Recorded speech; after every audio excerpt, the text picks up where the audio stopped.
ఉన్న షాపులకి వెళ్ళి బయటకు వెళ్ళి చూసుకోపోవడం తప్ప లోపల వచ్చి కొనే పరిస్థితి అయితే లేదు. ఇంకా ధరలు ఆకాశాన్ని కాదు దాటిపోతున్నాయి.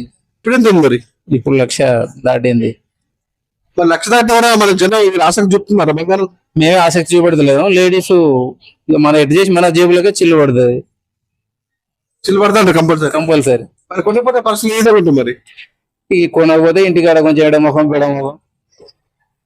ఇది కూడా దీనివల్ల కొంచెం గ్యాప్ వస్తుంది కానీ బంగారం వల్ల అసలు ఎందుకు ధరలు ఎందుకు పెరుగుతున్నాయి అంటారు, ఎందుకు ఒకసారి తగ్గుతున్నాయి అంటారు? కలిసి అంటే సప్లై తగ్గి ఉంటది, డిమాండ్ ఎక్కువ పెరిగి ఉంటది. ఇప్పుడు జనాభా బాగా పెరిగిపోయింది కదా, అందరు బంగారం మీద మోజు. ముఖ్యంగా ఈ కరోనా వచ్చిన కాంచి కొంచెం బంగారము లేదా డబ్బు నిల్వ చేసుకోవడం అలాంటి వాటి మీద దృష్టి పెడతారు జనాలు. అంటే 2024లో సుమారు 75,000 75 నుంచి 80,000 నుంచి చెప్తున్నారు.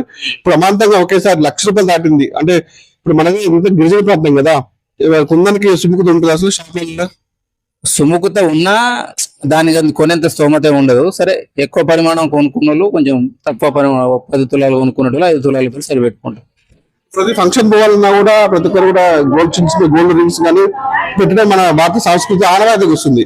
అవి ముందు ముందు ఉంటాయి అంటే అవి ఉంటాయంటే వీళ్ళు పోటీ పడి వాళ్ళు అది పెట్టుకుంటారు, నేను ఇది పెట్టుకోవాలని. అంటే ఇతరులతో పోలిక ఉన్నప్పుడు కొంచెం కష్టం.